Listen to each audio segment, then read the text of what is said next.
I'm here with Dr. Mary, who has graciously agreed to be my life coach as I start a 4-month weight loss journey with Magdalene John, my co-worker and friend, on television. Although I think I may have lost my mind when I decided to do this, we are moving forward. Have I lost my mind? Do we need to talk about my mental health to start with? Maybe we need to have a session just about that.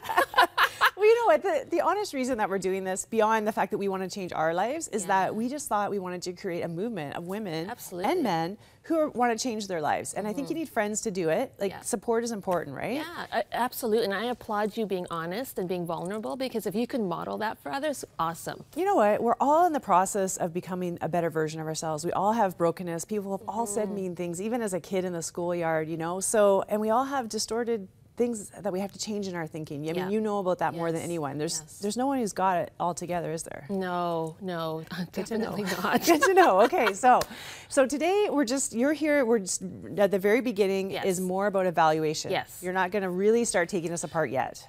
Well, did I say that? Come on, let me in. Well, I think it's important in the initial stage just to kind of understand where you're at. Because my philosophy of weight loss is a lot more about trying to understand why you do what you do. And if you have that insight and you know sort of some of the triggers that lead you to eat or be unhealthy in the way you manage food, that's going to be really, really critical. So I'm going to just interview you. Oh, nice. You're the interviewer. Exactly. I love this. I love the power. And get you to answer some questions, because I want you to start thinking about what could be triggering some of your eating habits. So, for example, if you can think about your journey of weight loss, weight gain, you know, that up and down that many of us as women have lived from the time you were a childhood, and share a little bit of that, that would be awesome. Yeah, and you know what, I like that question, because when you first said it, I was thinking about all recent weight loss, like when I'm an adult and I own it. But you actually had me thinking about my childhood and what those messages were, and I'd never thought about that before. So I grew up, my mom was always trying to lose weight. So I remember doing workouts with her when I was probably like 4. Wow. Like just trying to mimic mom, you know, how you lay beside her and do all that. It was so fun. And we went on all kinds of crazy diets. Every fad diet that came out, my mom and I were on it. You did it. Oh yeah, it was crazy. And you know, it's so it became normal. That's absolutely normal, and she was always trying to lose weight. And to this day, actually, we still both are. You know, so yeah, lifetime. But I just remember one of the really, you know, fun things about my mom too is just that she was just so determined no matter what. Like, she never ever gave up. So I think I got that from her, but I also got some bad examples too. I specifically remember her losing her mother and eating 7 chocolate bars. Wow. And that's not like her. Like, I don't ever remember another time in my life about that, but she was mad kind of, and just like, I just deserve this. This is the worst day of my life. I just lost my mom. And she ends up punishing herself. And I remember thinking to myself, oh, you know, food is comfort, like chocolate specifically. And this is actually true. It's true, right? The chocolate is comforting? It is, actually. I think it's therapeutic, so I'm saying okay to the chocolate. Yes, I've never done 7, and I don't even know if she got through them all, but I just remember thinking, you know, like taking that moment down, because you're just learning, right? As kids, you're taking everything in. Yeah. So it's interesting, because in what you just shared, you've learned that hard work and perseverance is important, which is a great value, but you've also learned that there has to be a lot of focus on your appearance and trying to lose weight. And that somehow that's an important value. And the funny thing is, as a kid, I thought I was overweight, and I look back at pictures now, and I was literally a normal kid, but I had a sister who was super slim. Like, people thought that she was anorexic because she ate like crazy, and she was like this, literally. Like, people were saying to my parents, I think you need to look into your daughter's eating disorder. So next to her, I probably did look a little chubby, but when I look back, I go, I was just a normal kid, and I was shocked to see that, because that wasn't the messages I was getting. Right. You better keep working at it, because you need to lose weight. Yeah. Crazy, hey? Yeah. And then the other message is that when I feel bad, food can comfort me.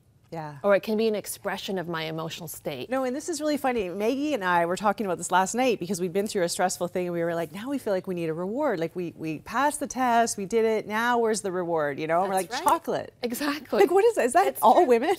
I think it's human nature. I mean, the whole reward thing. And honestly, if you think about the way a lot of parents reward their kids, it's often with treats. That's true, actually. I've been just as guilty of doing that. You do that? With our kids, for sure. So there is this thing. I mean, eating is pleasurable. It does release happy hormones in our brain.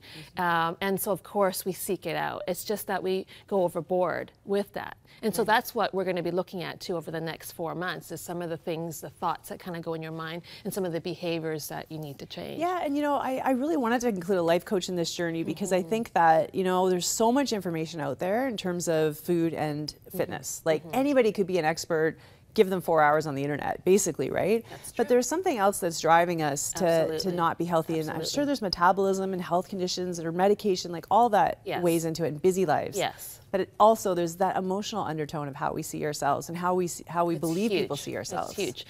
Body image, self-image is really, really key. I mean, we have the inner motivations that come through how we feel about ourselves, our emotional state, the thoughts that we have. If you were to actually track your thinking, that's what I'm going to be asking you to do, and you kind of took a snapshot of what's going on in that brain of yours, chances are there's quite a lot of negative self-talk that happens, or just misbeliefs about yourself, or like you look in the mirror and kind of go, oh, I look horrible today, and you don't.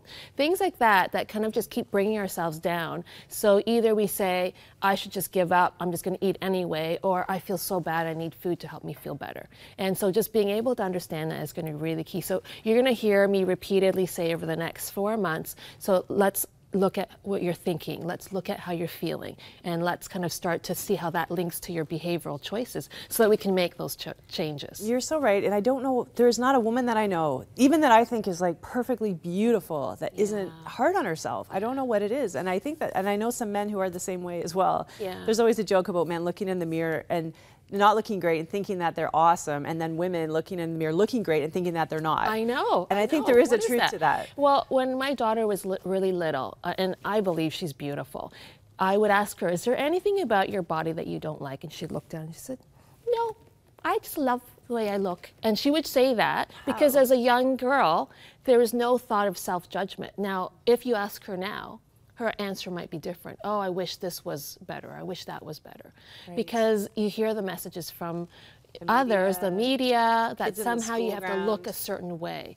Or people will make comments to you and you kind of go, oh, you know, and the nicknames people give you, all those things really, really shape us. And as women, I think we're especially vulnerable because we have a sensitivity, most of us, and we have a desire to be accepted, and it's important for us to be liked by others. So all those things impact the way we see ourselves. Absolutely. So what's another question?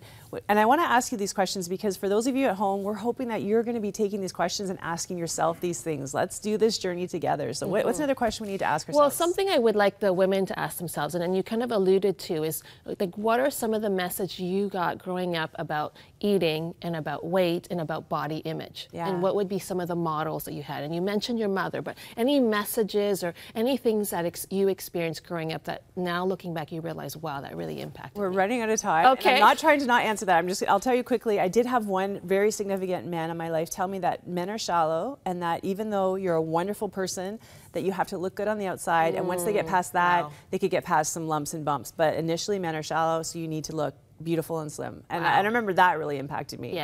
So those are the kinds of things, you know, that I've known in my life. I've had to like say that's not truth. You know, and that I have value beyond how I look. And I think that's an important place to start. Do you agree? Excellent, excellent. I'm glad you said that, because I think that, I appreciate you being vulnerable with that, because I think that's what the women need to hear. And I think women hear that all the time, unfortunately, and they see it through the media. So if you're watching this and this is hitting home to you, we want you to come along with us. We want you to ask yourself these questions. We are opening up our lives so that you will open up yours.